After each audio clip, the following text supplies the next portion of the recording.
Hello दोस्तों, स्वागत है आपका एक बार फिर से। दोस्तों आज हम बात करेंगे यूपीएसआई के मॉडल पेपर के बारे में। दोस्तों ये हल प्रश्न पत्र है घटना चक्र का, और इसमें यूपीएसआई में 2017 में जितने भी क्वेश्चन हुए थे, जितने भी पेपर हुए थे, सारा पेपर इसमें 2017 का दिया हुआ है। तो बात कर लेते हैं 2017 में जो पेपर हुआ था उसमें कितने खंड थे और कितने क्वेश्चन आते हैं इसमें। दोस्तों इसमें 4 खंड होते हैं। पहला होता है सामान्य हिंदी का, दूसरा होता है मूल विधि, संविधान और सामान्य ज्ञान का, और तीसरा खंड होता है संख्यात्मक एवं मानसिक योग्यता का, और चौथा खंड होता है मानसिक अभिरुचि, बुद्धिलब्धि और तार्किक परीक्षा का। ठीक है, ये 4 खंड इसमें होते हैं और प्रत्येक खंड में 40 क्वेश्चन होते हैं, यानी कि चारों खंड मिला के 160 क्वेश्चन आपको इसमें करने होंगे। तो इस बार की सबसे अच्छी बात यह है कि इसमें किसी भी प्रकार का कोई माइनस मार्किंग नहीं होने वाला है। और हम आपको ये भी बता दें, हम इसमें आपसे बस सामान्य हिंदी और मूल विधि, संविधान और सामान्य ज्ञान ही डिस्कस करेंगे। बाकी आपको संख्यात्मक अभिरुचि और मानसिक योग्यता और ये मानसिक अभिरुचि भी, ये आपको दोनों खंड आपको खुद से करना होगा, क्योंकि ये दोनों खंड, पहले खंड में है आपको जितना भाई मैथ का क्वेश्चन है, सारा मैथ्स का क्वेश्चन आपको खुद से करना होगा, और दूसरा है रीजनिंग का क्वेश्चन। रीजनिंग का क्वेश्चन भी आपको खुद से करना होगा। तो दोस्तों हम यहाँ पे बात करते हैं सबसे पहले यूपीएसआई में 2017 में जो क्वेश्चन हुए थे। ये तृतीय पाली का क्वेश्चन है। तृतीय पाली में जो पेपर हुआ था उसका हम डिस्कस करेंगे यहाँ पे। ये 2017 में हुआ था ये पेपर, 12 दिसंबर 2017 में ये क्वेश्चन हुआ था। तो दोस्तों देर न करते हुए सबसे पहले हम यहीं से स्टार्ट करते हैं, सामान्य हिंदी से। क्वेश्चन नंबर 1 से हम देखना स्टार्ट करेंगे, ठीक है। और आप लोग भी कॉपी पेन लेके बैठ जाइए, ऐसे मत बैठिए, और जो जो आपको आता है आप भी लगाया करिए, ठीक। तो चलिए स्टार्ट करते हैं। मनुष्य जीवन में ब्रह्मचर्य, गृहस्थ, वानप्रस्थ के अलावा एक आश्रम और भी है। वह चौथा आश्रम कौन सा है? पहला ऑप्शन है दंड, दूसरा मोक्ष, तीसरा सन्यास, चौथा क्षत्रिय। चौथा पूछा है, चौथा जो है सन्यास का होता है, ठीक है। इसका चौथा ऑप्शन हो जाएगा सन्यास। अब क्वेश्चन नंबर 2 से 4 के बीच इसमें दिया हुआ है, लिखा है गद्यांश को ध्यान पूर्वक पढ़िए तथा प्रश्न के उत्तर दीजिए। अक्सर दूरदर्शन पर परिवार नियोजन के कार्यक्रम और विज्ञापनों को लेकर सवाल उठाए जाते हैं कि ये विज्ञापन बच्चों पर बुरा असर डाल रहे हैं, बच्चों को समय से पहले प्रौढ़ बना रहे हैं।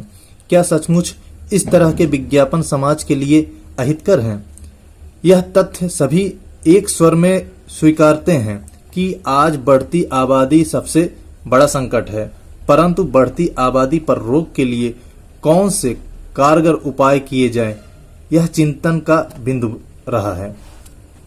निश्चय ही जनसंख्या पर नियंत्रण में संचार माध्यमों द्वारा ज्ञापित संदेश जनमानस में व्यापक असर डालते हैं। अब क्वेश्चन नंबर 2 देखते हैं। आज सबसे बड़ा संकट क्या है? जनसंख्या। अभी ऊपर हम पढ़े थे, ये पैराग्राफ पढ़े थे, इसमें इस पैराग्राफ में आपको इसका आंसर भी मिला है, ठीक है। तो क्वेश्चन नंबर 3 देखते हैं। प्रौढ़ का अर्थ बताइए। प्रौढ़ का अर्थ होता है वयस्क। क्वेश्चन नंबर 4 में लिखा है कौन सा शब्द उपाय से संबंधित नहीं है? कौन सा शब्द उपाय से संबंधित नहीं है? ऑप्शन ए तरकीब, ऑप्शन बी साधन, ऑप्शन सी विलक्षण, ऑप्शन डी युक्ति। ऑप्शन सी विलक्षण, ये है उपाय से संबंधित नहीं है, ठीक है। उपाय से संबंधित तरकीब है, साधन है, युक्ति है, जबकि विलक्षण ये असाधारण अर्थ होता है, यानी कि किसी में अद्भुत पावर हो जाना, इसको विलक्षण बोलते हैं। क्वेश्चन नंबर 5 देखते हैं। कौन सा विशेषण निश्चित संख्यावाचक विशेषण नहीं है? ऑप्शन ए है कुर्ते के लिए 2 मीटर कपड़ा चाहिए। ऑप्शन बी 1 किलो आम से ज्यादा मत लाना। ऑप्शन सी सैकड़ों लोग मारे गए। ऑप्शन डी चाय में 50 ग्राम चीनी डालना। इसमें ऑप्शन सी हो जाएगा, सैकड़ों लोग मारे गए। यह निश्चित संख्यावाचक विशेषण नहीं है, क्योंकि इसमें सैकड़ों की बात किया है, इसमें सैकड़ों में बहुत सारे हो जाते हैं। तो इसमें हम इसका व्याख्या भी देख लेते हैं। संख्यात्मक विशेषण के मुख्यतः दो भेद होते हैं, पहला निश्चित संख्यात्मक तथा दूसरा अनिश्चित संख्यात्मक। वाक्य में 2 मीटर कपड़ा, 1 किलो आम तथा 50 ग्राम चीनी निश्चित संख्यात्मक विशेषण है, जबकि सैकड़ों लोग अनिश्चित संख्यात्मक विशेषण को अभिव्यक्त करता है। क्वेश्चन नंबर 6 देखते हैं। पुष्कर का अर्थ बताइए। पहला है नदी का नाम, दूसरा मूसक, तीसरा ट्रेन का नाम, चौथा सरोवर। पुष्कर का अर्थ होता है सरोवर। यहाँ पे आप साफ साफ देख रहे हैं, पुष्कर का अर्थ होता है सरोवर, जो तालाब के अर्थ में प्रयुक्त होता है। मूसक का अभिप्राय चूहा से होता है। क्वेश्चन नंबर 7, मैंने आम ले लिया है का बहुवचन क्या होगा? मैंने आम ले लिया है का बहुवचन क्या होगा? पहला ऑप्शन है मैंने आम ले लिए हैं, दूसरा ऑप्शन है मैंने आम लिए हैं, तीसरा ऑप्शन है हमने आम ले लिए हैं, चौथा ऑप्शन है हमने आम ले लिया है। इसका दोस्तों पहला ऑप्शन हो जाएगा मैंने आम ले लिए हैं। ठीक है। क्वेश्चन नंबर 8 देखते हैं। जटिल का अर्थ बताइए। जटिल का अर्थ पेचीदा होता है, आप सबको पता होगा। क्वेश्चन नंबर 9 देखते हैं। दिए गए विकल्पों में से सही वाक्य चुनिए। मैंने आपसे प्रणाम किया था। ऑप्शन बी, मैंने आपको प्रणाम किया हूं। ऑप्शन सी, मैंने आपको प्रणाम किया था। ऑप्शन डी, मैंने आपको प्रणाम किया था। इसमें कौन सा आंसर सही होगा? दोस्तों इसमें ऑप्शन नंबर सी हो जाएगा, मैंने आपको प्रणाम किया था। बाकी सारे ऑप्शन आपको यहाँ पे गलत हो जाएंगे। क्वेश्चन नंबर 10, गाढ़ा शब्द का विलोम बताइए। गाढ़ा शब्द का पतला होता है विलोम। ठीक है, ये गाढ़ा शब्द का विलोम हुआ। क्वेश्चन नंबर 11, जिंदगी नामा के लेखक कौन है? ऑप्शन है Krishna Sobti, option B Kedarnath Singh, option C Kaifi Azmi, option D Kalidas. Zindaginama के लेखक कृष्णा सोबती जी हैं। यहाँ पे लिखा गया है जिंदगी नामा उपन्यास की लेखिका कृष्णा सोबती हैं। इनकी अन्य प्रमुख कृतियां मित्रों मरजानी, सूरजमुखी अंधेरे के, तीसरा है दिलो दानिश, चौथा है समय सरगम, गुजरात पाकिस्तान से, गुजरात हिंदुस्तान है। ये इतने इनकी कृतियां हैं। क्वेश्चन नंबर 12, यह कथा उस समय की है जब लंका जाने के लिए भगवान श्री राम ने सेतु डैश डैश डैश के पूर्व समुद्र तट पर शिवलिंग डैश डैश डैश किया था। क्या किया था? आप सभी को पता होगा। सबसे यहाँ पे पहला हो जाएगा, श्री राम ने सेतु निर्माण के पूर्व समुद्र तट पर शिवलिंग स्थापित किया था। ये इसका आंसर हो जाएगा। क्वेश्चन नंबर 13 देखते हैं।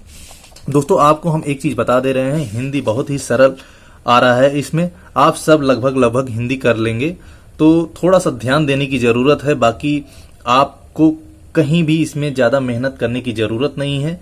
आप बस थोड़ा सा इस पे ध्यान फोकस करके एक बार पढ़ लीजिए, बाकी आप सबको हिंदी आसानी से हो जाएगा।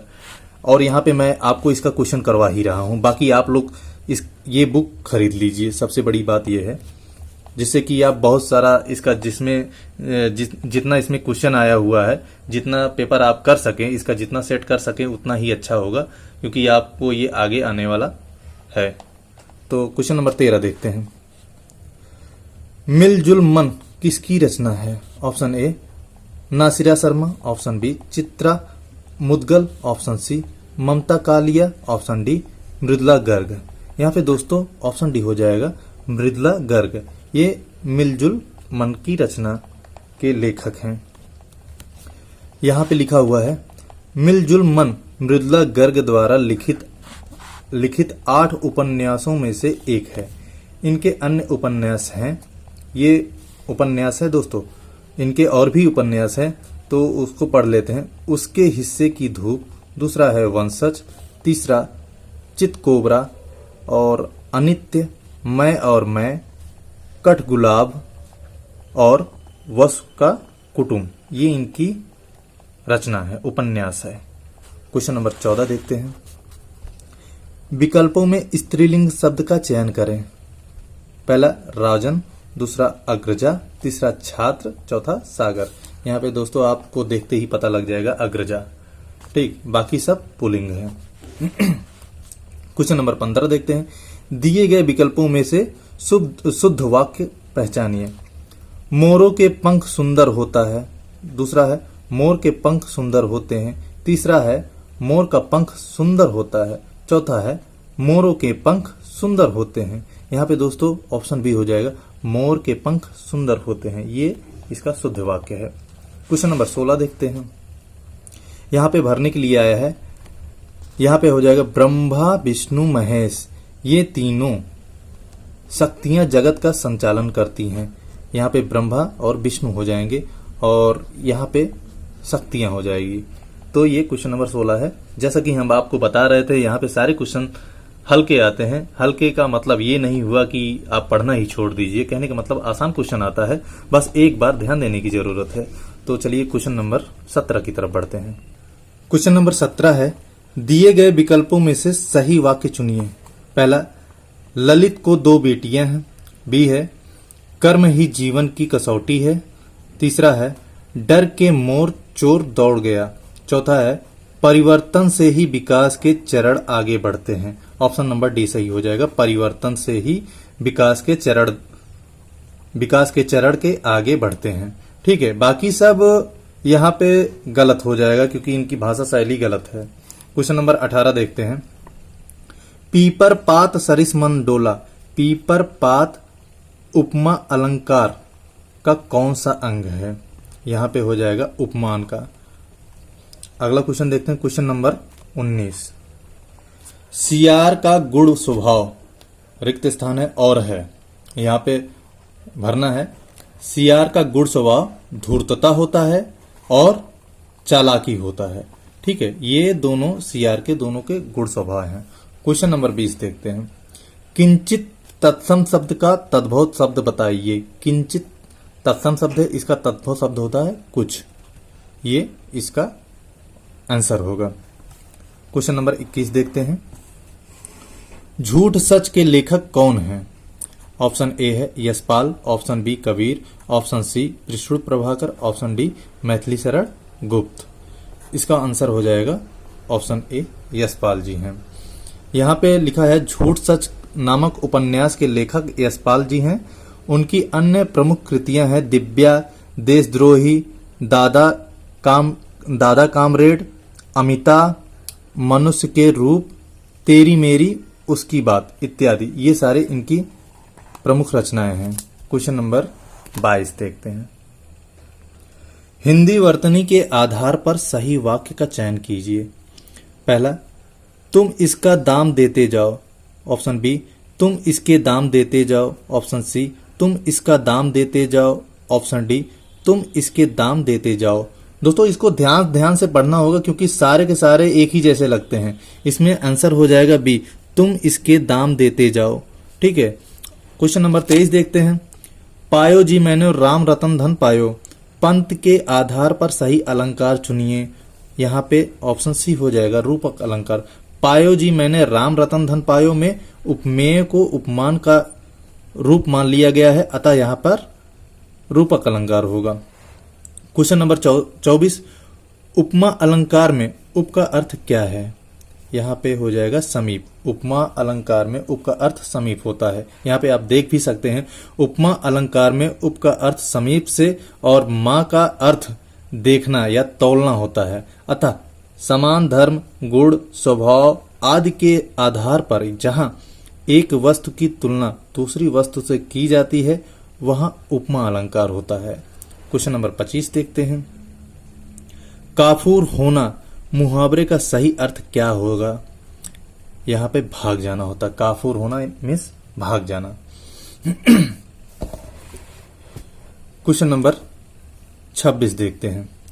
रेहन पर रघु किस लेखक का उपन्यास है? रेहन पर रघु किस लेखक का उपन्यास है? यहाँ पे काशीनाथ सिंह ये लिखे थे।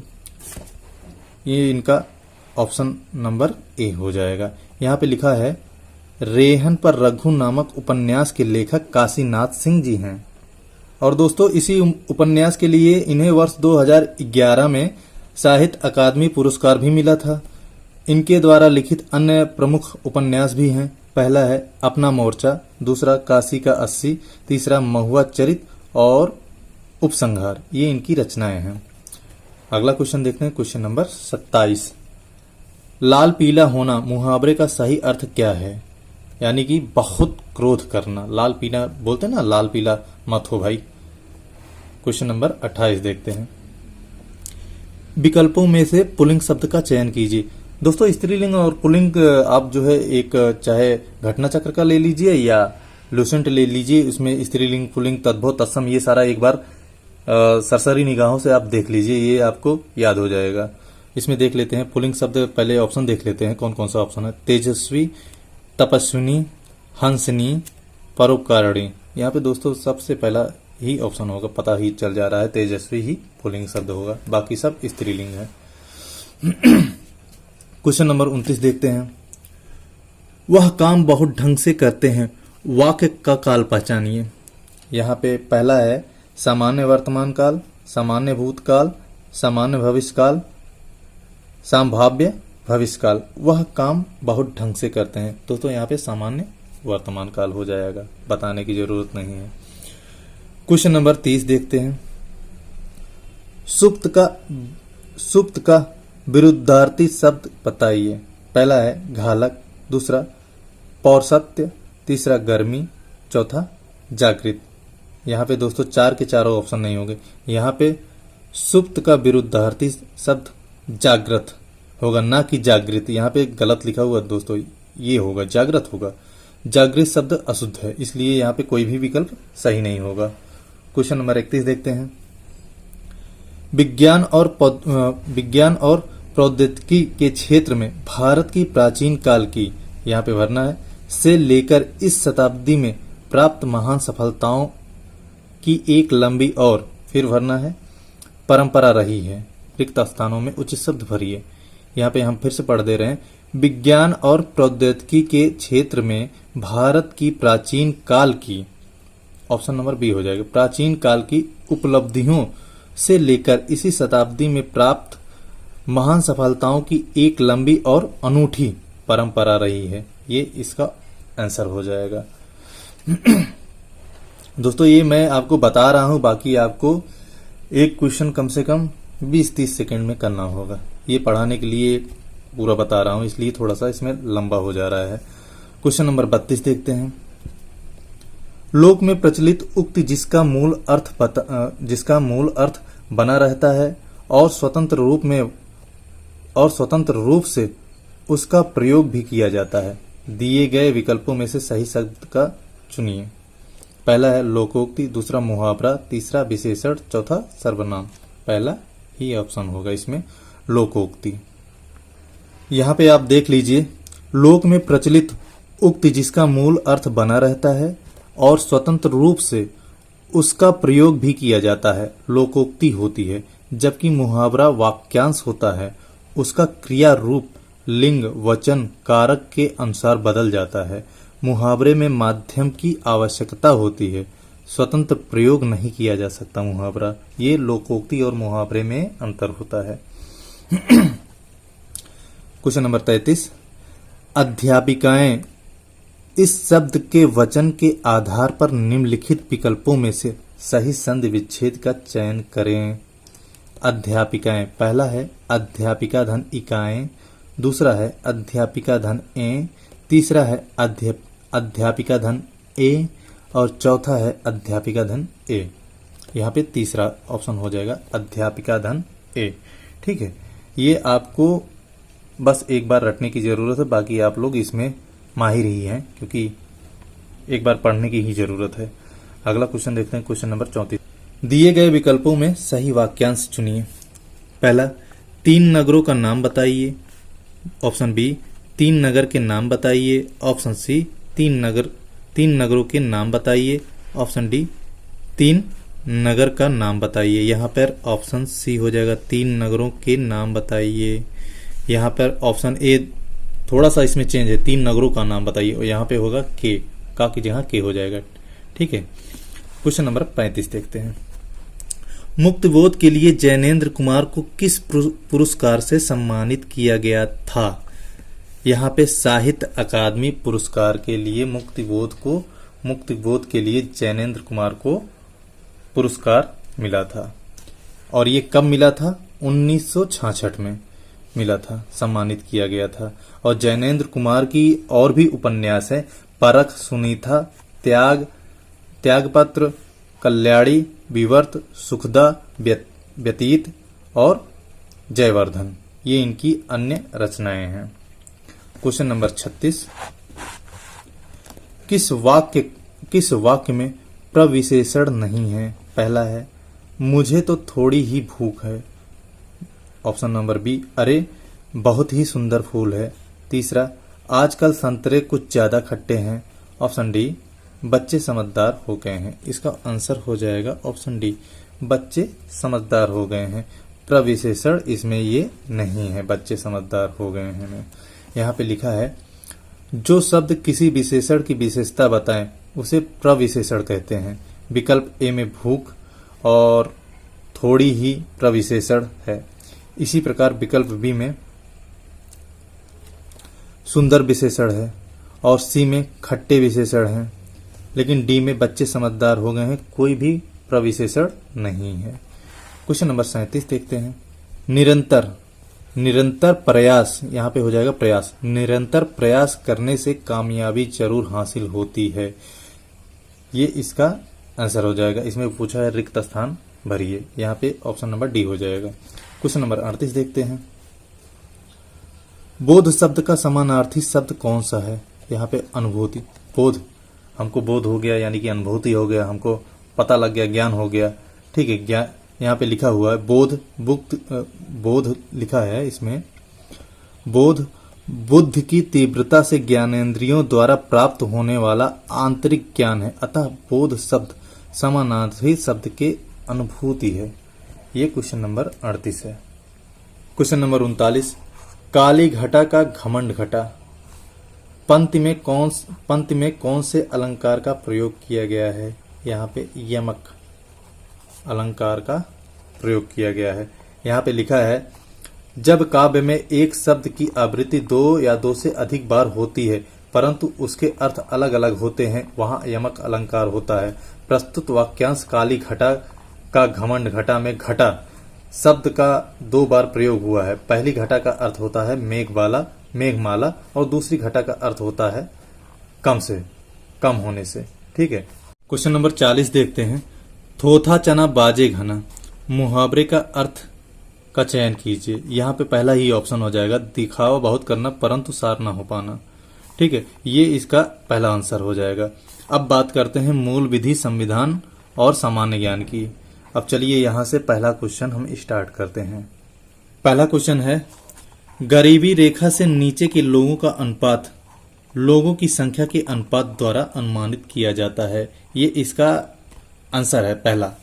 तो ये लोगों की संख्या के अनुपात के अनुसार इसको अनुमानित किया जाता है। यहाँ पे आप देख सकते हैं गरीबी रेखा के नीचे के लोगों का अनुपात लोगों की संख्या के अनुपात के द्वारा अनुमानित किया जाता है। यह अनुपात ग्रामीण तथा शहरी क्षेत्रों के लिए अलग से दर्शाया जाता है।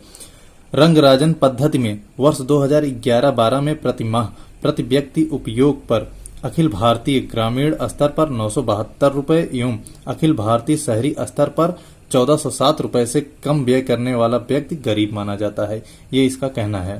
क्वेश्चन नंबर 30 देखते हैं। 30 नवंबर 2017 को महिला एवं बाल विकास मंत्रालय की मंत्री कौन थी? पहला ऑप्शन है मेनका गांधी, दूसरा ऑप्शन है नजमा हेपतुल्ला, तीसरा ऑप्शन है स्मृति ईरानी, चौथा ऑप्शन है उमा भारती। यहाँ पे इसका पहला आंसर हो जाएगा मेनका गांधी। 30 नवंबर 2017 को महिला एवं बाल विकास मंत्रालय की मंत्री मेनका गांधी थी।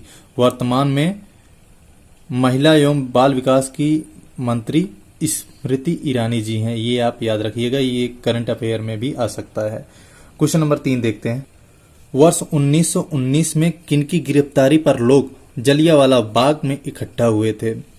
ऑप्शन ए है Mahatma Gandhi, option B CR दास, option C Lala Lajpat Rai, option D doctor Satyapal और सैफुद्दीन किचलू।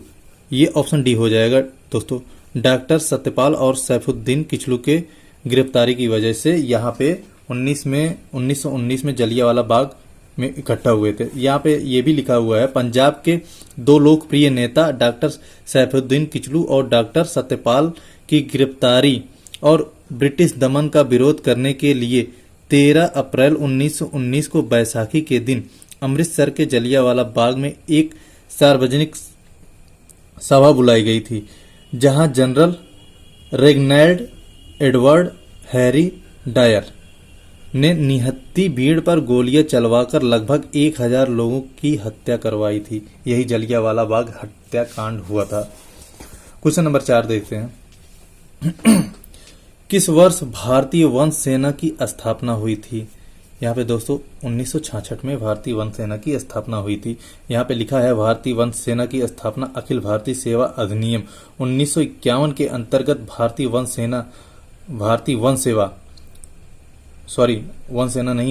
है, भारतीय वन सेवा यानी कि कैडर नियम 1966 के तहत की गई। हालांकि यह 1865 से 1935 ईस्वी में ब्रिटिश राज के दौरान अस्तित्व में रही एक सुसंगठित भारतीय वन सेवा का केवल एक पुनरुद्धार था। भारतीय प्रशासनिक सेवा और भारतीय पुलिस सेवा के साथ भारतीय वन सेवा 3 अखिल भारतीय सेवाओं में से एक है। अब क्वेश्चन नंबर 5 देखते हैं। प्रत्योस्फीति का अर्थ क्या है? यहाँ पे ऑप्शन ए है सामान्य कीमत स्तर में वृद्धि जो अक्सर धन या ऋण की आपूर्ति में कमी की वजह से होती है। ऑप्शन बी सामान्य कीमत स्तर में गिरावट जो अक्सर धन या ऋण की आपूर्ति में कमी की वजह से होती है। ऑप्शन सी सरकार की ओर से एक मौद्रिक हस्तक्षेप के माध्यम से अस्फीति का सुविचार व्युत्क्रम। ऑप्शन डी मुद्रास्फीति दर में कमी। यहाँ पे दोस्तों ऑप्शन सी हो जाएगा। प्रत्योस्फीति का अर्थ होता है सरकार की ओर से एक मौद्रिक हस्तक्षेप के माध्यम से अपस्फीति का सुविचारित व्युत्क्रम। ये इसका आंसर हो जाएगा। यहाँ पे आप सभी देख सकते हैं प्रत्योस्फीति के अंतर्गत वे सब क्रियाएं, नीतियां व उपाय आते हैं जो सरकार द्वारा मुद्रास्फीति के वेग को रोकने के लिए किए जाते हैं। अतः सरकार की ओर से एक मौद्रिक हस्तक्षेप के माध्यम से अपस्फीति का सुविचारित व्युत्क्रम है। क्वेश्चन नंबर 6 हिंद महासागर कृत्रिम रूप से किस नहर के माध्यम से भूमध्य सागर से जुड़ा है? क्वेश्चन है हिंद महासागर कृत्रिम रूप से किस नहर के माध्यम से भूमध्य सागर से जुड़ा है? इसका आंसर हो जाएगा स्वेज नहर से जुड़ा हुआ है। यहाँ पे आप इसका डिटेल भी देख सकते हैं। हिंद महासागर कृत्रिम रूप से स्वेज नहर के माध्यम से भूमध्य सागर से जुड़ा है। इसकी प्रारंभिक लंबाई 164 किलोमीटर थी। भूमध्य सागर और हिंद महासागर जिसको लाल सागर के माध्यम से को जोड़ने वाली इस नहर के दक्षिणी सिरे पर पोर्ट स्वेज और उत्तरी सिरे पर पोर्ट सईद स्थित है। इस नहर के बन जाने से यूरोप और एशिया के बीच की दूरी काफी कम हो गई है। क्वेश्चन नंबर 7 देखते हैं। भारतीय संविधान के अनुच्छेद 80(1) के अनुसार राज्यसभा की संरचना में निहित है। पहला है राष्ट्रपति द्वारा मनोनीत 12 सदस्य। ऑप्शन बी है राज्य और केंद्र शासित प्रदेशों के अधिकतम 238 प्रतिनिधि। इसमें ऑप्शन दिया है, ऑप्शन ए सही होगा केवल, या ए और बी दोनों सही होगा, या ए और दोनों बी दोनों ही गलत होंगे। ऑप्शन डी केवल बी ही सही होगा। दोस्तों इसमें दोनों सही होंगे। अनुच्छेद 80(1) में यही कहा गया है कि राष्ट्रपति द्वारा मनोनीत 12 सदस्य होते हैं और राज्य और केंद्र शासित प्रदेशों के अधिकतम 238 प्रतिनिधि होते हैं। आप इसमें देख सकते हैं भारतीय संविधान के अनुच्छेद 80(1) के प्रावधान किया गया है कि राज्यसभा राष्ट्रपति द्वारा नाम निर्देशित किए गए 12 सदस्य, जिन्हें साहित्य, विज्ञान, कला और समाज सेवा के संबंध में विशेष ज्ञान या व्यावहारिक अनुभव है, तथा राज्यों के और संघ राज्य क्षेत्रों के 238 प्रतिनिधियों से मिलकर बनी है। क्वेश्चन नंबर 8, इस यातायात के संकेत का अर्थ क्या है? ट्रायंगल है, उल्टा ट्रायंगल है, इसका पूछा है। इसका ये जो सिंबल है इसका क्या अर्थ है? ऑप्शन ए देख रहे हैं, धीरे चलाएं आगे खतरा है। ऑप्शन बी वन्य क्षेत्र। ऑप्शन सी आगे खतरा है। ऑप्शन डी रास्ता दें। ये जहां संकेत मिलेगा वहां पे रास्ता देने का संकेत होगा, यानी कि गिव वे। क्वेश्चन नंबर 9 देखते हैं, निम्नलिखित में से कौन चिपको आंदोलन के साथ जुड़ा हुआ था? 3-4 दिए हैं, सुंदरलाल बहुगुणा, चंडी प्रसाद भट्ट, मेधा पाटकर, विनोबा भावे। अब ऑप्शन देख लेते हैं, ए और डी केवल होंगे, या ए सी होंगे, या बी सी होंगे, या ए बी होंगे। ऑप्शन नंबर डी इसमें सही होगा, ए और बी, सुंदरलाल बहुगुणा जी और चंडी प्रसाद भट्ट चिपको आंदोलन के साथ ये दोनों जुड़े थे। यहाँ पे आप देख सकते हैं, चिपको आंदोलन तात्कालिक उत्तर प्रदेश वर्तमान उत्तराखंड के चमोली जिले में वर्ष 1973 में प्रारंभ हुआ था। यह आंदोलन किसानों ने वृक्षों की कटाई का विरोध करने के लिए किया था। यह आंदोलन प्रसिद्ध पर्यावरणविद सुंदरलाल बहुगुणा, गोविंद सिंह रावत, चंडी प्रसाद भट्ट तथा श्रीमती गौरा देवी के नेतृत्व में हुआ था। यानी कि सुंदरलाल बहुगुणा, गोविंद सिंह रावत, चंडी प्रसाद भट्ट और श्रीमती गौरा देवी के नेतृत्व में हुआ था। क्वेश्चन नंबर 10, भारत में पहले कवि के रूप में किसे श्रद्धेय माना जाता है? ऑप्शन सी हो जाएगा, वाल्मीकि जी को पहले कवि के रूप में श्रद्धेय माना जाता है। क्वेश्चन नंबर 11 देखते हैं, निम्न में से कौन सा संरचनात्मक बेरोजगारी के लिए सबसे कम कारण माना जाता है? ऑप्शन ए है आबादी, ऑप्शन बी है प्रौद्योगिकी, ऑप्शन सी है देश के बीच मुक्त व्यापार समझौते नौकरियों को स्थानांतरित करने के लिए प्रेरित करते हैं, ऑप्शन डी है उस क्षेत्र का अप्रासंगिक ज्ञान जिसमें रोजगार के अवसर कम हैं। यहाँ पे पहला आबादी हो जाएगा। संरचनात्मक बेरोजगारी के लिए सबसे कम कारण माना जाता है आबादी को। यहाँ पे लिखा है वह बेरोजगारी जो अर्थव्यवस्था में संरचनात्मक परिवर्तन के कारण उत्पन्न होती है संरचनात्मक बेरोजगारी कहलाती है। आबादी को संरचनात्मक बेरोजगारी के लिए सबसे न्यून कारण माना जाता है। क्वेश्चन नंबर 12 देखते हैं, निम्नलिखित में से कौन सा विषय राज्य सूची के अंतर्गत आता है? पहला है बाजार और मेले, दूसरा है राज्य की सुरक्षा संबंधी कारणों से निवारक नजरबंदी, तीसरा है वन्य पशु एवं पक्षी संरक्षण, चौथा है विवाह और तलाक। दोस्तों इसमें राज्य सूची के अंतर्गत बाजार और मेले आते हैं। बाकी जो है आपको यहाँ पे मैं बता दे रहा हूँ कौन कौन से किस किस के अंतर्गत आते हैं। पहला है, यहाँ पे आप देख सकते हैं 7वीं अनुसूची के अंतर्गत केंद्र और राज्यों के बीच शक्तियों का बंटवारा किया गया। इनमें 3 सूचियां हैं। संघ सूची, इसमें 97 विषय हैं, वर्तमान में 100 विषय हो गए हैं। दूसरा राज्य सूची, कुल 66 विषय थे लेकिन वर्तमान में 61 हो गए, कम हो गए हैं। और तीसरा है समवर्ती सूची, इसमें कुल 47 विषय थे लेकिन अभी तत्काल में 52 विषय हो गए हैं। ठीक है, और इसमें लिखा गया है पुलिस, लोक स्वास्थ्य और स्वच्छता, प्रति व्यक्ति कर, गैस, कृषि, कारागार, बाजार और मेले, पंचायती राज और भूमि सुधार आदि, ये जो हैं राज्य सूची के अंतर्गत आते हैं। क्वेश्चन नंबर 13, किन्हें जनहित याचिकाओं की जननी कहा जाता है? जिन्होंने अदालतों में 100 से भी अधिक जनहित याचिकाएं दायर की हैं, जिनमें प्रमुख प्रख्यात भागलपुर अंक फोड़वा कांड तथा विचाराधीन कैदी मामला। इसमें किसने किया है? पुष्पा कपिला हिंगोरानी ने किया था। ये इसका आंसर हो जाएगा। क्वेश्चन नंबर 14, राष्ट्रपति द्वारा प्रख्यापित अध्यादेशों के संदर्भ में निम्नलिखित में से कौन सा कथन सही है? पहला है, राष्ट्रपति द्वारा घोषित अध्यादेश की शक्ति कानून के समतुल्य ही है। दूसरा है, संसद के दोबारा बैठने पर बैठक की तारीख से 3 सप्ताह के बाद अध्यादेश निष्क्रिय हो जाता है। इसमें दोनों में से कौन सही है? पहला केवल बी सही है या केवल ए सही है या ए और बी दोनों गलत हैं या ए और बी दोनों सही हैं?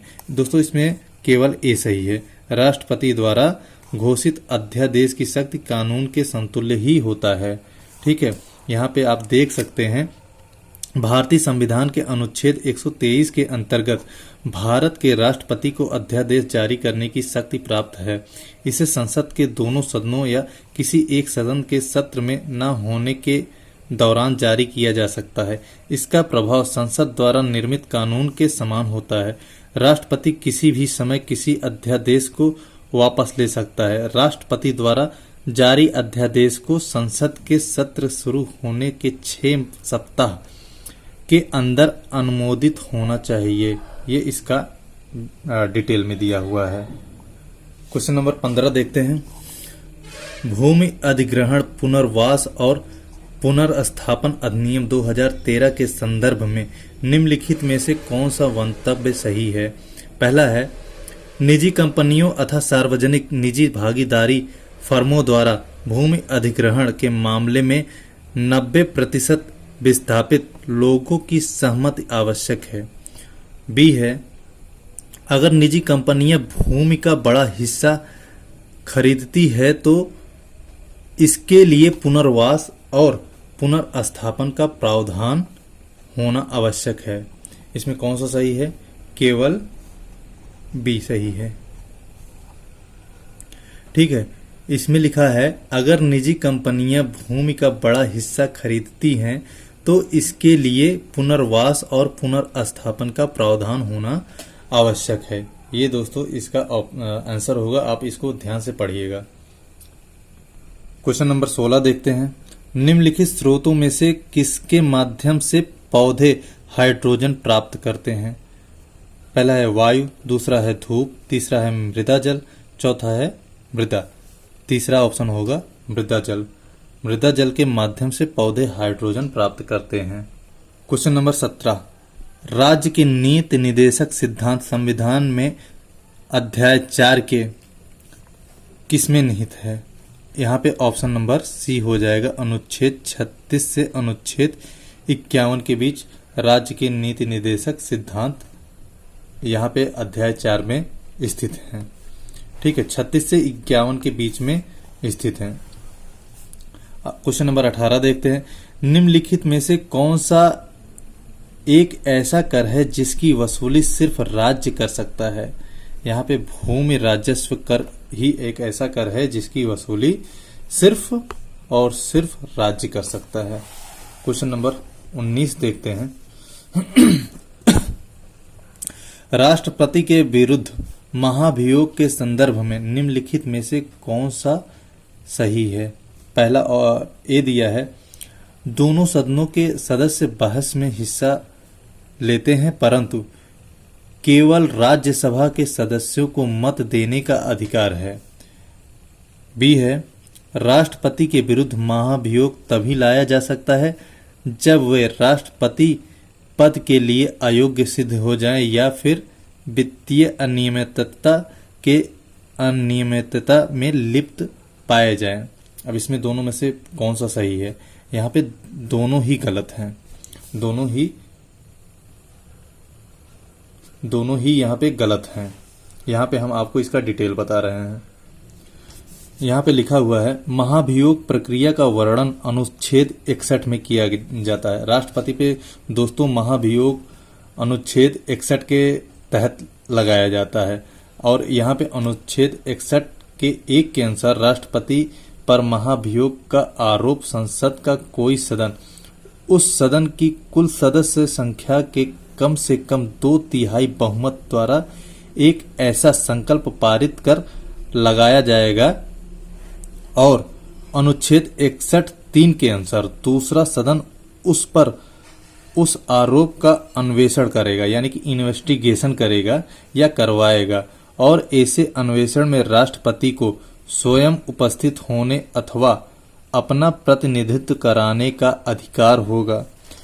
यह घोषित करने वाला संकल्प कि राष्ट्रपति के विरुद्ध लगाया गया आरोप सिद्ध हो गया है, आरोप का अन्वेषण करने या कराने वाले सदन की कुल सदस्य संख्या के कम से कम 2/3 बहुमत द्वारा पारित कर दिया जाता है।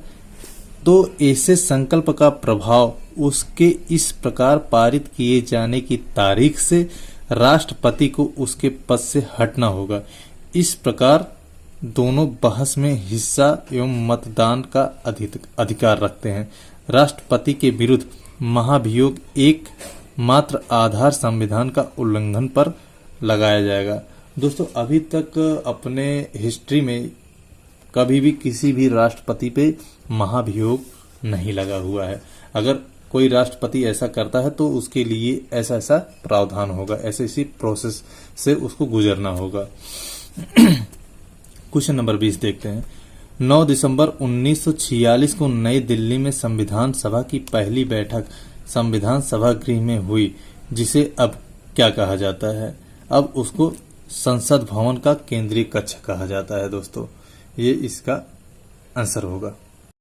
क्वेश्चन नंबर 21 देखते हैं। स्वच्छ साथी कार्यक्रम का ब्रांड एम्बेसडर कौन है? यहाँ पे दिया मिर्जा जी हो जाएंगी। दिया मिर्जा जी हैं स्वच्छ साथी के ब्रांड एम्बेसडर, यही हैं। क्वेश्चन नंबर 22 देखते हैं। भारतीय दंड संहिता के अनुसार निम्न में से कौन सा निष्कर्ष सही है? पहला लिखा है, 6 वर्ष के बच्चे ए ने बहुत सारी मार धाड़ की फिल्में देखी हैं। एक दिन वह बच्चा बी को जोर से धक्का दे देता है, जिसकी वजह से वह बच्चा बुरी तरह से घायल हो जाता है। ए ने कोई अपराध नहीं किया है। दूसरा क्या लिखा है? क्यू ने पी को बिना बताए एक नशीला पदार्थ खिला दिया। उस नशीले पदार्थ के प्रभाव में यह न जानते हुए कि उसके हाथों क्या हो रहा है, पी ने आर की हत्या कर दी। पी ने कोई अपराध नहीं किया है। यहाँ पे 2 ऑप्शन दिए हैं, दोनों में से कौन सा सही है? यहाँ पे केवल एक है या केवल 2 है या दोनों? यहाँ पे दोस्तों दोनों सही हो जाएंगे। ठीक है, इसका हम डिटेल भी आपको दिखा दे रहे हैं कि इसमें क्या लिखा हुआ है। भारतीय दंड संहिता की धारा 82 के अनुसार कोई बात अपराध नहीं है जो 7 वर्ष से कम आयु के शिशु द्वारा की जाती है। धारा 84 के अनुसार कोई बात अपराध नहीं है जो ऐसे व्यक्ति द्वारा की जाती है जो उसे करते समय चित्त विकृति के कारण उस कार्य की प्रकृति या यह कि जो कुछ वह कर रहा है वह दोषपूर्ण या विधि के प्रतिकूल है, जानने में असमर्थ है। अतः निष्कर्ष 1 और 2 दोनों सही हैं। क्वेश्चन नंबर 23 देखते हैं। लोकपाल एक संस्कृत शब्द है हिंदी में जिसका अर्थ होता है लोगों की देखभाल करने वाला। लोकपाल जो है संस्कृत शब्द है, इसका हिंदी में अर्थ होगा लोगों को देखने वाला। क्वेश्चन नंबर 24 है। अगर लोक सूचना अधिकारी सूचना का अधिकार अधिनियम के तहत विनिर्दिष्ट अवधि के भीतर सूचना प्रार्थी को सूचना देने में असफल हो तो उसे क्या कहा जाता है? उसे मानसिक अस्वीकृति कहा जाता है। यहाँ पे लिखा है लोक सूचना अधिकारी सूचना का अधिकार अधिनियम 2005 के तहत विनिर्दिष्ट अवधि के भीतर सूचनार्थी को सूचना देने में असफल हो तो उसे मानित अस्वीकृति कहा जाता है। जन सूचना अधिकारी का दायित्व है कि वह 30 दिन अथवा जीवन व स्वतंत्रता के मामले में 48 घंटे के अंदर मांगी गई सूचना उपलब्ध कराए। ये इसका डिटेल है। क्वेश्चन 25 है। यहाँ पे रिक्त स्थान है। सदन के अधिकार और विशेषाधिकार उसकी समितियों और सदस्यों के अभिरक्षक हैं। यहाँ पे है पीठासीन अधिकारी सदन के अधिकार और विशेषाधिकार उसकी समितियों और सदस्यों के अभिरक्षक होते हैं। यहाँ पे आप देख भी सकते हैं आर्टिकल 93 में उपबंधित है कि लोकसभा अपने दो सदस्यों को यथाशीघ्र अध्यक्ष या उपाध्यक्ष चुनेगी। लोकसभा में अध्यक्ष और उपाध्यक्ष पीठासीन अधिकारी है। लोकसभा की कार्यवाही अध्यक्ष की जिम्मेदारी होती है। पीठासीन अधिकारी सदन के अधिकार और विशेषाधिकार उसकी समितियां और सदस्यों के अभिरक्षक हैं। ये इसका डिटेल है। क्वेश्चन नंबर 26 देख लेते हैं।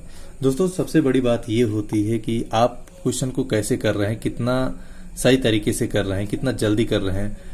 तो माने ये रखता है कि आप कितने स्पीड में आप क्वेश्चन को लेके चल रहे हैं। यहाँ पे हम आपको बस पढ़ा रहे हैं, यानी कि हम खुद पढ़ रहे हैं। यहाँ पे आपको बस एक बार खुद से देखना होगा और खुद से आप कोई एक प्रैक्टिस बैच ज्वाइन कर लीजिए, जिससे कि आपको ये पता चले कि आपकी स्पीड कितनी है और आप कितने समय में कितना क्वेश्चन कर पा रहे हैं। तो ये सबसे ज्यादा इम्पोर्टेंट होता है। इम्पोर्टेंट ये नहीं होता है कि आपको कितना आ रहा है, साथ में आपकी स्पीड भी उतनी ही होनी चाहिए, क्योंकि आज के टाइम में आता हर किसी को है, हर किसी को हर तरीके का नॉलेज है, लेकिन मेन बात यही हो जाती है कि वो कितने टाइम के अंदर कर ले रहा है, क्योंकि टाइम ही एक ऐसी चीज है जो अभी बहुत कम है सबके पास। तो टाइम का विशेष ध्यान रखिए। तो क्वेश्चन नंबर 26 देखते हैं।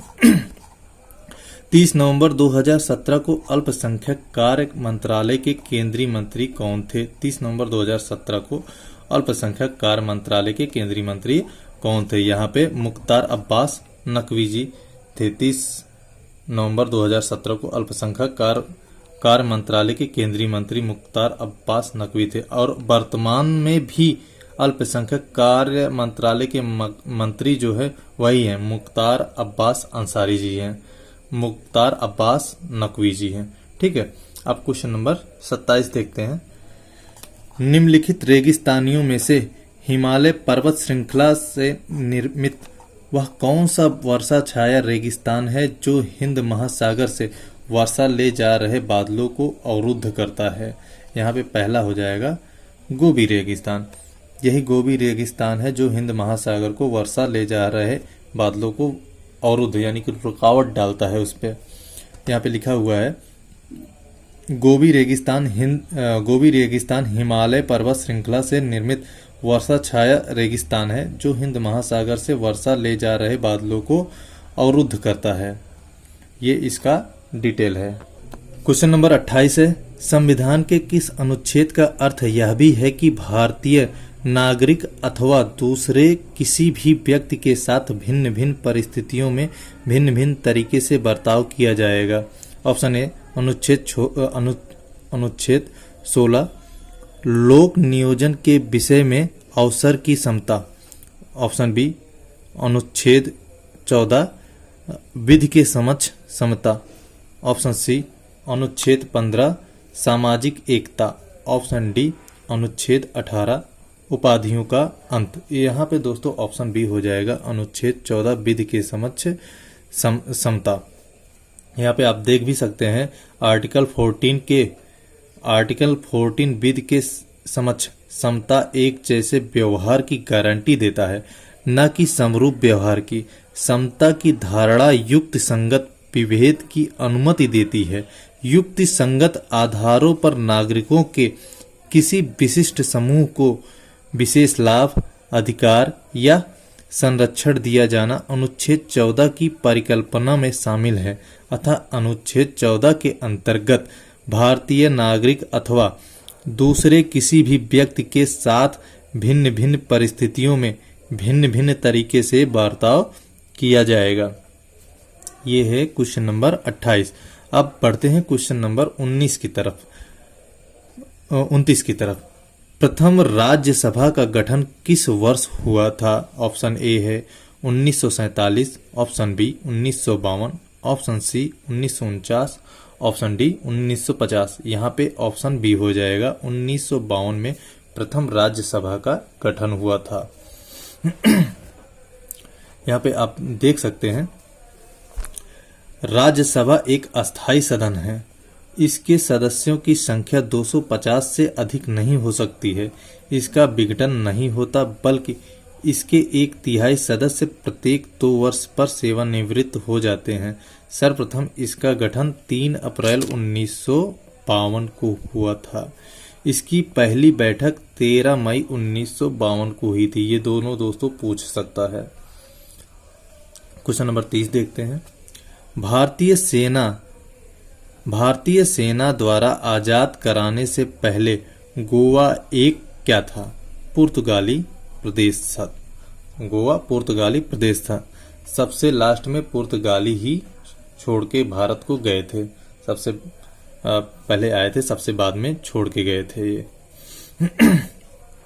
यहाँ पे लिखा हुआ है 15 अगस्त 1947 के बाद गोवा पुर्तगाल के अधीन बना रहा। भारत ने वर्ष 1961 में फौज भेजकर गोवा को मुक्त करा लिया।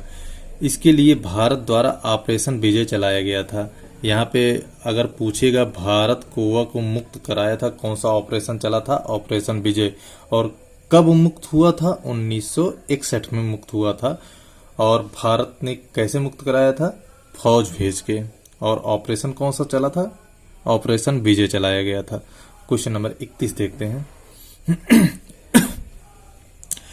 किस न्यायिक मामले में उच्चतम न्यायालय ने यह माना कि पहली शादी के रहते हुए दूसरी शादी करना एक दंडनीय अपराध है, हालांकि इससे दूसरी शादी अमान्य नहीं होगी? यहाँ पे ऑप्शन दिया है सरला मुग्दल बनाम भारत संघ। ऑप्शन बी PA ईमानदार बनाम महाराष्ट्र राज्य। ऑप्शन सी मध्य प्रदेश राज्य बनाम मदन लाल। ऑप्शन डी समता बनाम आंध्र प्रदेश राज्य। यहाँ पे दोस्तों ऑप्शन नंबर ए हो जाएगा सरला मुग्दल बनाम भारत संघ।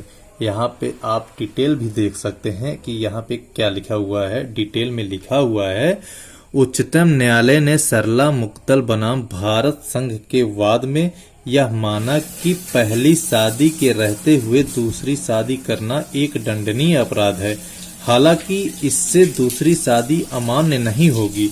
इस केस में प्रश्न यह था कि एक हिंदू पति जिसने हिंदू कानून के तहत शादी की हो, लेकिन दूसरी शादी करने के लिए क्या इस्लाम धर्म को कबूल कर सकता है? सुप्रीम कोर्ट ने अब निर्धारित किया कि केवल हिंदू विवाह अधिनियम 1955 के तहत ही हिंदू विवाह को भंग किया जा सकता है, अर्थात इस्लाम कबूल करने के बाद दोबारा की गई शादी हिंदू विवाह कानून के अंतर्गत भंग नहीं की जा सकती है, किंतु इसे भारतीय दंड संहिता के धारा 494 के तहत अपराध माना जाएगा। क्वेश्चन नंबर 32 है।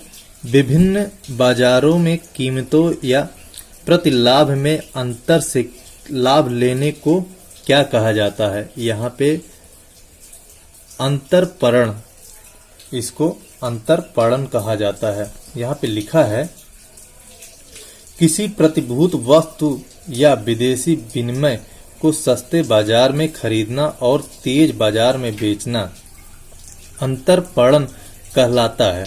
इसका उद्देश्य विभिन्न बाजारों में कीमतों या प्रतिलाभ में अंतर से लाभ लेना होता है। ये इसका डिटेल है।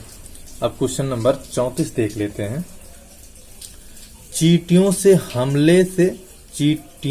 हमले से फसलों की सुरक्षा के लिए निम्नलिखित में से किस कीटनाशक का प्रयोग किया जाता है? कपूर। दोस्तों कपूर से चींटियां जो है दूर चली जाती हैं, आती नहीं है। जहां आप कपूर रखते होंगे वहां पे आप देख लेना कि वहां पे कोई भी चींटी नहीं लगती है। हालांकि किशमिश वगैरह मत रखना वहां पे, नहीं तो लगेंगी। आसपास अगर किशमिश है तो लगेंगी, लेकिन अगर कपूर वहां पे है तो वहां पे चींटियां कभी भी नहीं लगेंगी। क्वेश्चन नंबर 34 देख लेते हैं। भारत और अफगानिस्तान के द्वारा बनाए गए मैत्री बांध का नाम क्या है? भारत और अफगानिस्तान के द्वारा बनाए गए मैत्री बांध का नाम क्या है? यहाँ पे ऑप्शन नंबर सी हो जाएगा सलमा बांध। यहाँ पे आप देख सकते हैं प्रधानमंत्री नरेंद्र मोदी ने अफगानिस्तान के हेरात प्रांत में भारत द्वारा तैयार की गई भारत अफगान मैत्री बांध सलमा बांध का उद्घाटन किया है। यहाँ पे लिखा है, हरी नदी पर बने इस बांध से 75,000 हेक्टेयर कृषि भूमि की सिंचाई तथा 42 मेगावाट विद्युत का उत्पादन होगा। यहाँ से इतना जो है होगा उत्पादन। अब अगला क्वेश्चन देखते हैं। भारतीय दूरसंचार विनियामक प्राधिकरण द्वारा प्रस्तुत की गई एक संकल्पना है जिसमें एक व्यक्ति कारोबार प्रचार वाले फोन और संदेश रोकने के लिए अपने फोन का विवरण पंजीकरण करा सकता है। यहाँ पे रिक्त स्थान है, रिक्त स्थान में ये हो जाएगा परेशान ना करें। परेशान ना करें भारतीय दूरसंचार विनियामक प्राधिकरण द्वारा प्रस्तुत की गई एक संकल्पना है जिसमें एक व्यक्ति कारोबार प्रचार वाले फोन और संदेश को रोकने के लिए अपने फोन का विवरण पंजीकरण करा सकता है। ये इसका ऑप्शन नंबर सी है, परेशान ना करें। क्वेश्चन नंबर 36 देखते हैं। एक कंप्यूटर में फाइल, फोल्डर आदि के चित्रात्मक निरूपण को क्या कहा जाता है? आपको पता होगा, आइकन आप देखते होंगे, वही कहा जाता है। चित्रात्मक जो मतलब फोल्डर वगैरह बने रहते हैं उसको आइकन बोलते हैं। अगला क्वेश्चन देखते हैं। किसने पहली बार विधायिका में द्विसदनीय व्यवस्था लागू की? किसने की थी? भारत सरकार अधिनियम ने पहली बार विधायिका में द्विसदनीय व्यवस्था लागू की थी। यहाँ पे आप देख सकते हैं, भारत सरकार अधिनियम 1919 द्वारा केंद्र में द्विसदनीय विधान पालिका की स्थापना की गई। ऊपरी सदन राज्य परिषद कहलाता है जो 5 वर्ष के लिए होता है। निचला सदन केंद्रीय विधानसभा कहलाता है जो 3 वर्ष के लिए होता था। इस अधिनियम के तहत प्रांतों में द्वैत शासन प्रणाली लागू की गई। प्रांतीय विषयों को 2 भागों में आरक्षित तथा हस्तांतरित 2 विषयों में बांटा गया। क्वेश्चन नंबर 38 देखते हैं। किस पौधे का पक्षाघात और मानसिक विकारों के इलाज के लिए प्रयोग किया जाता है? किस पौधे का पक्षाघात और मानसिक विकारों के इलाज के लिए प्रयोग किया जाता है? यहाँ पे ऑप्शन हो जाएगा कुचला, ये इसका आंसर होगा। यहाँ पे हम देख ले रहे हैं, कुचला दोस्तों एक प्रकार का उष्णकटिबंधीय वृक्ष होता है जिसका वैज्ञानिक नाम होता है यहाँ पे स्ट्राइचनोक्स नक्स वोमिका, ये इसका वैज्ञानिक नाम है और यह जहरीले प्रकृति का होता है, परंतु शोधन विधि द्वारा इसका औषधि के रूप में प्रयोग किया जाता है। पक्षाघात और मानसिक विकारों के इलाज के लिए इसका प्रयोग किया जाता है। ठीक है, क्वेश्चन नंबर 39 देखते हैं। लिखा है, आयकर अधिनियम में एक प्रमाण पत्र है जो नियोक्ता अपने कर्मचारियों को देता है। यह प्रमाणित करता है कि यह नियोक्ता द्वारा कर्मचारी के वेतन काटे गए कर की राशि प्रमाणित करता है। यहाँ पे कौन सा ऑप्शन होगा? ऑप्शन नंबर ए हो जाएगा फॉर्म 16। फॉर्म 16 फिल करता है ना, आपको एक फॉर्म 16 फिल करना होगा। एक आयकर अधिनियम में फॉर्म 16 आप फिल करेंगे, उसके बाद ही आप आगे का प्रोसेस फॉलो कर सकते हैं। यहाँ पे आप देख भी सकते हैं, फॉर्म 16 एक सर्टिफिकेट है। इसे कंपनी अपने कर्मचारियों को जारी करती है। यह कर्मचारी की सैलरी से काटे गए टीडीएस को प्रमाणित करता है। यह आयकर रिटर्न यानी कि ITR दाखिल करने में मदद करता है। इसका इस्तेमाल इनकम के सबूत की तरह होता है। ठीक है, ये क्वेश्चन नंबर 39 हो गया। और आज का लास्ट क्वेश्चन है क्वेश्चन नंबर 40 में लिखा है, आम चुनाव की मतदान प्रक्रिया के संदर्भ में निम्नलिखित में से कौन सा मंतव्य सही है? ये दिया है, चुनाव आयोग के अधिकारी यह सुनिश्चित करते हैं कि प्रत्येक मतदाता को 2 किलोमीटर के भीतर एक मतदान केंद्र मिले। और बी है, चुनाव आयोग के अधिकारी यह सुनिश्चित करते हैं कि किसी भी मतदान केंद्र को 1500 से अधिक मतदाताओं का भार ना उठाना पड़े। अब इसमें कौन सा सही है? पहला ऑप्शन है ए और बी दोनों गलत हैं, और बी है ऑप्शन ए ही सही है, और सी है ऑप्शन ए और बी दोनों सही हैं। ये दोस्तों ऑप्शन सी सही है, ए और बी दोनों जो लिखे हैं दोनों सही हैं। इसमें लिखा गया है कि आम चुनाव की मतदान प्रक्रिया के संदर्भ में चुनाव आयोग के अधिकारी यह सुनिश्चित करते हैं कि प्रत्येक मतदाता को 2 किलोमीटर के भीतर एक मतदान केंद्र मिले तथा किसी भी मतदान केंद्र को 1500 से अधिक मतदाताओं का भार ना उठाना पड़े। इस तरह यह दोनों ऑप्शन जो दिए हैं वो दोनों ऑप्शन सही हो जाएंगे। तो दोस्तों आज का वीडियो यहीं तक होगा, क्योंकि हम जितना भी पेपर सेट इसका 2017 का कराएंगे बस 2 ही सामान्य हिंदी और जो है मूल विधि, सामान्य ज्ञान और संविधान, यही 2 खंड हम आपको कराएंगे। बाकी के जो 2 खंड हैं आपको खुद से करना होगा, क्योंकि दोनों खंड ही प्रैक्टिस के बिहाफ पे हैं, क्योंकि आपको प्रैक्टिस करना ही होगा इस पे। जब तक प्रैक्टिस नहीं करेंगे तब तक समझ लीजिए कि आपका नंबर उतना नहीं आएगा जितना आप सोच रहे हैं, क्योंकि आज के टाइम में बहुत ज़्यादा कंपटीशन हो चुका है। तो इसको आप हल्के में मत लीजिए।